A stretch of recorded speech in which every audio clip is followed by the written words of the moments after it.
ನಮಸ್ಕಾರ. ಇವತ್ತು ನಮ್ಮ ನೆಂಗ್ಲಿ ಗ್ರಾಮದಲ್ಲಿ ಪ್ರತಿ ವರ್ಷದಂತೆ ಕವಾಲಿ ಕಾರ್ಯಕ್ರಮಕ್ಕೆ ಗ್ರಾಮಸ್ಥರೆಲ್ಲ ನಮ್ಮನ್ನು ಆಹ್ವಾನಿಸಿದರು. ನಮ್ಮ ಕಾಂಗ್ರೆಸ್ ಪಕ್ಷದ ಅಭ್ಯರ್ಥಿಯಾದಂಥ ಆದ್ನಾರಾಯಣ ಮತ್ತು ನಮ್ಮ ಪಕ್ಷದ ಎಲ್ಲ ಮುಖಂಡರುಗಳು ಸೇರಿ ಇಲ್ಲಿ ಬಂದವು. ಬಹುಶಃ ನನಗೆ ಗೊತ್ತಿದ್ದಂಗೆ ಸುಮಾರು 15 ವರ್ಷಗಳಿಂದ ಇಲ್ಲಿ ನೆಂಗ್ಲಿಗೆ ಬಂದಾಗ ನಮ್ಮ ಕಾಂಗ್ರೆಸ್ ಪಕ್ಷದ ನಾಯಕರು, ನಮ್ಮ ಆತ್ಮೀಯರು ಆದಂಥ ರಿಯಾಜ್ ಬೇಗ್ ಅವರ ಮನೆಗೆ ಬಂದು ಇಲ್ಲಿ ಊಟ ಉಪಚಾರಗಳೆಲ್ಲ ತಗೊಂಡು ಆಮೇಲೆ ಕವಾಲಿಗೆ ಹೋಗೋದು ವಾಡಿಕೆ ಆಗಿತ್ತು. ಈಗ ನಮ್ಮ ನಾಯಕರಾದಂಥ ರಿಯಾಜ್ ಬೇಗ್ ಅವರಿಲ್ಲ, ನಮ್ಮನ್ನು ಅಗಲಿದ್ದಾರೆ. ಅವರಿಲ್ಲದೇ ಇದ್ದರೂ ಕೂಡ ಅವ್ರ ಕುಟುಂಬದವರು ಮತ್ತು ಅವ್ರ ಮಗ ಗೌಸ್ ಬೇಗ್ ಮತ್ತು ಸುಹೇಲ್ ಬೇಗು, ಅವರ ಅಣ್ಣ ಸಹೋದರ ಅಕ್ಮಲ್ ಬೇಗ್ ಅವರು ಮತ್ತು ಅವರು ಶ್ರೀಮತಿಯವರು, ಇವರೆಲ್ಲ ಕೂಡ ಪ್ರತಿ ವರ್ಷದಂತೆ ಈ ವರ್ಷನೂ ಕರೆದಿದ್ದಾರೆ.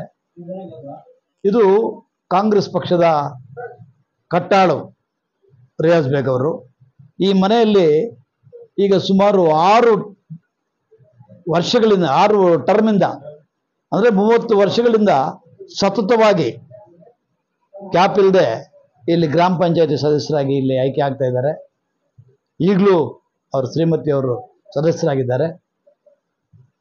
ಅವರ ವಾಡಿಕೆಯಂತೆ ಇವತ್ತು ನಮ್ಮನ್ನೆಲ್ಲ ಇಲ್ಲಿಗೆ ಆಹ್ವಾನಿಸಿ ಊಟೋಪಚಾರಗಳೆಲ್ಲ ಮಾಡಿದ್ದಾರೆ. ಈಗ ಮುಂದಿನ ಕಾರ್ಯಕ್ರಮ ಕವಾಲಿಗೆ ಹೋಗಬೇಕು. ನಾನು ಕುಟುಂಬದ ಎಲ್ಲ ಸದಸ್ಯರಿಗೂ ಕೂಡ ಕಾಂಗ್ರೆಸ್ ಪಕ್ಷದ ವತಿಯಿಂದ ಧನ್ಯವಾದಗಳನ್ನ ಹೇಳೋಕ್ಕೆ ಇಚ್ಛೆಪಡ್ತೀನಿ. ಯಾಕಂತಂದರೆ ಇದು ಪಕ್ಕಾ ಕಾಂಗ್ರೆಸ್ ಕುಟುಂಬದ ಒಂದು ಸದಸ್ಯರಿರ್ತಕ್ಕಂಥ ಒಂದು ಮನೆ. ಆ ಮನೆಗೆ ನಾವು ಬಂದರೂ ಕೂಡ ನಮ್ಗೆ ನಿಜವಾಗ್ಲೂ ತೃಪ್ತಿ ಇದೆ. ಇದೇ ರೀತಿಯಾಗಿ ಸತತವಾಗಿ 15 ವರ್ಷಗಳಿಂದ ಬರ್ತಾನೂ ಇದ್ದೀವಿ. ಮುಂದಿನ ದಿನಗಳು ಕೂಡ ಇದೇ ರೀತಿಯಾಗಿ ನಮ್ಮನ್ನು ನಡೆಸ್ಕೊಂಡು ಹೋಗ್ತಾರೆ. ಅವರು ಕೂಡ ಕಾಂಗ್ರೆಸ್ ಪಕ್ಷದ ಕಟ್ಟಾಳಾಗಿ ಮುಂದಿನ ದಿನಗಳಲ್ಲಿ ಕೂಡ ಅವರು ಕೂಡ ಇನ್ನೂ ಎತ್ತರ ಸ್ಥಾನಕ್ಕೆ ಬೆಳಿಬೇಕು ಅಂತ ಈ ಸಂದರ್ಭದಲ್ಲಿ ಹಾರೈಸ್ತಾ ಎಲ್ರಿಗೂ ಶುಭವನ್ನು ಕೋರ್ತೀನಿ. Thank you. ಹೆಚ್ಚಿನ ಸುದ್ದಿಗಳಿಗಾಗಿ ಮುಳುಬಾಗಿಲು ಟೈಮ್ಸ್ ಯೂಟ್ಯೂಬ್ ಚಾನೆಲ್ ಅನ್ನು ಸಬ್ಸ್ಕ್ರೈಬ್ ಮಾಡಿ, ಶೇರ್ ಮಾಡಿ, ಬೆಲ್ ಐಕಾನ್ ಒತ್ತಿ.